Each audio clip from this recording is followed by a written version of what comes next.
उत्तर प्रदेश विधानमंडल का बजट सत्र आज से शुरू हो रहा है।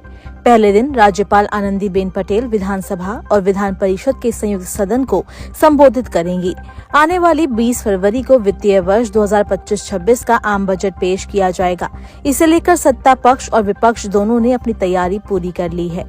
सत्र के हंगामेदार होने की पूरी संभावना है। विपक्ष ने महाकुंभक दर मिल्कीपुर उपचुनाव में कथित धांधली जैसे मुद्दों को लेकर योगी सरकार को घेरने की रणनीति बनाई है, जबकि सरकार विपक्ष के हर हमले का जवाब देने के लिए पूरी तरह तैयार है। बजट सत्र के पहले ही दिन समाजवादी पार्टी के नेता विरोध प्रदर्शन के लिए अनूठा तरीका अपनाते हुए नजर आए। सपा के एमएलसी आशुतोष सिन्हा साइकिल चलाकर विधानसभा पहुंचे और नैतिकता का अस्थि कलश लेकर विधानसभा में स्थापित करने की बात कही।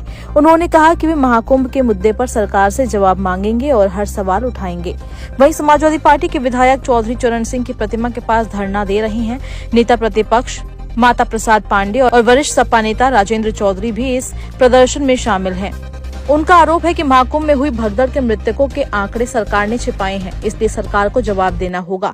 बजट सत्र को लेकर मुख्यमंत्री योगी आदित्यनाथ ने कहा कि सदन को सुचारू रूप से चलाना केवल सत्ता पक्ष की जिम्मेदारी नहीं बल्कि विपक्ष का भी दायित्व बनता है। उन्होंने उम्मीद जताई कि विपक्ष अपनी हार की हताशा को सदन में हंगामे के रूप में नहीं निकालेगा। उन्होंने आश्वासन दिया कि विपक्ष के हर सवाल का जवाब दिया जाएगा और सत्र में सार्थक चर्चा होगी। साथ ही उन्होंने संसदीय गरिमा और अनुशासन का पालन करने की अपील की। बजट सत्र प्रारंभ होने जा रहा है।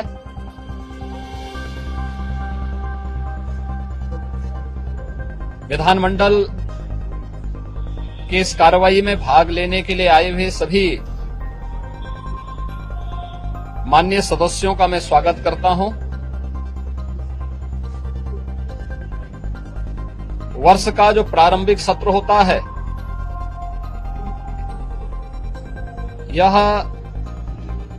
राज्यों के अंदर महामहिम राज्यपाल जी के अभिभाषण से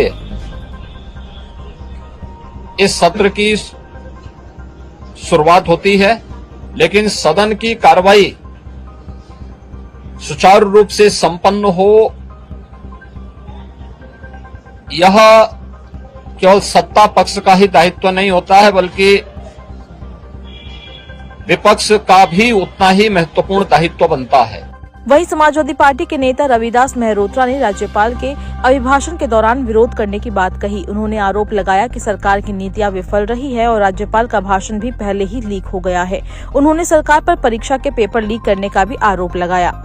हम लोग पहुंच जाएंगे विधानसभा के अंदर और वहां पर जब राज्यपाल जी आएंगी तो उनके जो भाषण होगा उसका लगातार विरोध करने का काम करेंगे, क्योंकि वो केवल सरकार की झूठी प्रशंसा करने का काम करेंगी और जिस तरीके से जो परीक्षाओं का लीक हुआ वैसे ही राज्यपाल का भाषण भी लीक आउट हो गया है। तो ये सरकार जो है पर्चा लीक करने का काम करती थी और अब जो है राज्यपाल का भाषण भी लीक आउट हो गया है।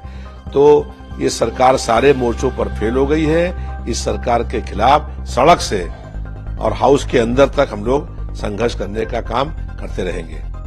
वहीं एडीसीपी मनीषा सिंह ने बताया कि विधानसभा का बजट सत्र सुचारू रूप से संचालित हो, इसके लिए सुरक्षा के पुख्ता इंतजाम किए गए हैं। विधानसभा के चारों ओर के क्षेत्र को 6 भागों में विभाजित कर निगरानी बढ़ा दी गई है। इसके अलावा पूरे इलाके में सीसीटीवी कैमरे लगाए गए हैं, जिनके जरिए हर गतिविधि पर नजर रखी जा रही है।